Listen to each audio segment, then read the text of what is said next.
میرا نام سر شاہد ہے اور میں ایک اسٹوڈنٹ ہوں، کمپیوٹر کا بھی اور اکاؤنٹس کا بھی۔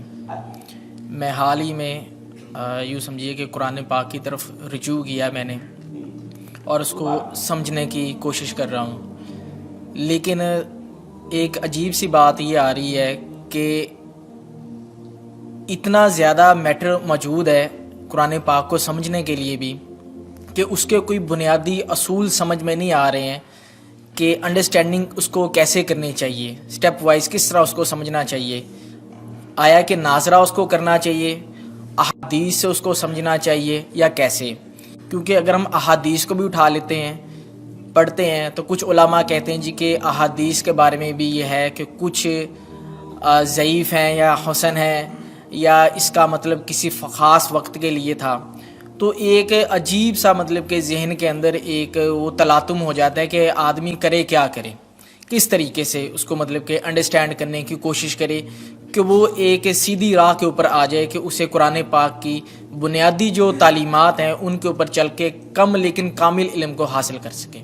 قرآن مجید کی طرف آپ کا رجوع ہوا ہے، توجہ ہوئی ہے، اس کو اللہ کا بہت بڑا فضل اپنے اوپر سمجھیے، اور جب اللہ کا فضل ہو تو پھر اس کا شکر بھی ادا کرنا چاہیے اللہ کے جناب میں۔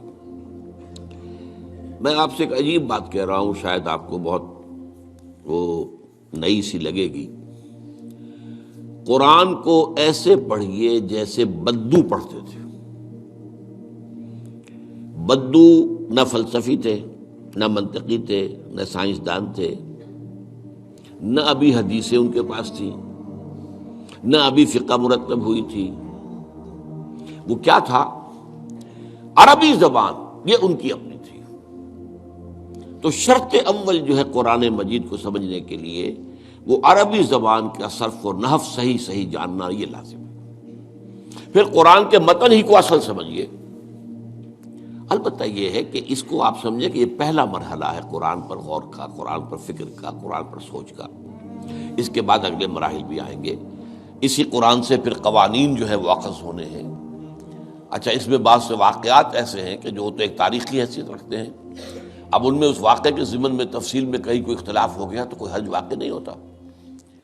ابھی میں مثال دیا کرتا ہوں کہ میں چند جملے ابھی آپ کے سامنے یہاں ادا کروں اور پھر 10 منٹ کے بعد پوچھا جائے آپ سے تو ہر شخص جو ہے اس کو کہے گا، وہ جواب جو میرا دے گا وہ مختلف ہوگا، اس کا اس میں اس کی اپنی بات بھی شامل ہو جائے گی، اور سوچ میری بات سنتے ہوئے بھی جو اس کا سبجیکٹو مائنڈ ہے وہ اس کے اندر اس وقت حاضر ہوگا، وہ اس سے اس کوئی نہ کوئی نتیجہ از خود اپنی اس سبجیکٹو مائنڈ کے حوالے سے حاصل کرے گا، وہ بیان کرے گا۔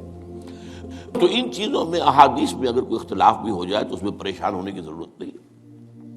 ابھی ہمارے ہاں یہ جمعے کے اجتماعات میں حدیث جبرائیل جو ام السنہ کہلاتی ہے، جیسے سورہ فاتحہ ام القرآن ہے، ایسے حدیث جبرائیل ام السنہ ہے، سنت کی جڑ اور ماں۔ اب اس کی جو روایات آئی ہیں اس میں مختلف اختلاف ہے، الفاظ کا اختلاف ہے، ایسنس ایک ہے، مفہوم ایک ہے، الفاظ میں بڑا فرق ہے، تفاصیل کا فرق ہے۔ تو اس حوالے سے اس میں گھبرانے کی ضرورت نہیں ہے۔ پھر یہ کہ فقہی معاملات کے اندر اختلافات ہو گئے، وہ بھی نیچرل ہیں۔ آپ کو معلوم ہے کہ ایک ہی مقدمہ ہوتا ہے، 8 جج بیٹھے ہوئے ہیں ایک بینچ پر، 5 کا فیصلہ ایک ہے، 3 کا ایک ہے، اور بھی تقسیم ہو سکتی ہے۔ قانون وہی، اور یہ میں بات کر رہا ہوں سپریم کورٹ کی یا ہائی کورٹ کی، وہاں پہ تو ظاہر بات ہے وہ نئے بیانات نہیں لیے جاتے، وہ جو بھی فائل ہے وہ تو بہت پہلے سے تیار ہو چکی ہے، اس کے اوپر بحث ہوتی ہے، صرف اسی سے اخذ کیا جاتا ہے، مطلب ان کا وہی رہتا ہے، اس کے اندر تبدیلی نہیں ہو سکتی، اس موقع پر کوئی نئی گواہی نہیں آتی۔ تو اس اعتبار سے ان چیزوں پہ گھبرانے کی ضرورت نہیں ہے۔ البتہ آپ آغاز جس طریقے سے کریں وہ میں نے آپ کو بتا دیا ہے، اس میں یہ کہ آپ اصل میں ان تمام جو چیزیں ہیں اضافی، ان سے ذرا صرف نظر کرتے ہوئے عارضی طور پر پہلے قرآن کو ایسے پڑھیے جیسے بدو پڑھتا تھا۔ اور وہی بات تھی کہ بدو پھر جس طریقے سے موٹیویٹ ہوا ہے، بدو سے مراد میں صحابہ کو عام طور پر لفظ دے رہا ہوں، یہ ان کی اس کے لیے وہ نہ سمجھیے کوئی توہین کی بات ہے، مطلب یہ کہ میں اس معنی میں کہہ رہا ہوں کہ وہ لوگ فلسفی نہیں تھے، کوئی پڑھے لکھے لوگ نہیں تھے، بلکہ امت کا نام ہی ہے یہ جو ہے امیین، ان پڑھ لوگ، ان پڑھ، ان لیٹرڈ ون، حضور کی شان بھی یہی ہے، امی ہے۔ تو انہوں نے قرآن کو جس طور سے سمجھا ہے وہ ہے بہترین طریقہ قرآن کو سمجھنے کا، اور اسی سے پھر وہ صحیح موٹیویشن ہوتی ہے کہ انہوں نے تن من دھن سب لگا دیا اللہ کے دین کے لیے اور اللہ کے دین کو غالب کر دیا۔ بحثوں میں پڑھ کر اور وہ جو باریکیوں میں پڑھ کر اور بال کی کھال اتار کر اور منطقی طور پر تجزیہ کر کے اور فلاں احادیث کے تقابل کے اس میں پڑھ کر علم کا تو اضافہ ہوگا، لیکن وہ انسپریشن اور موٹیویشن جو ہے وہ اس کے اندر نہیں رہے گی۔ دین کی بات پھیلانا صدقہ جاریہ ہے، ثواب کی نیت سے ویڈیو کو شیئر ضرور کیجیے۔ جزاک اللہ۔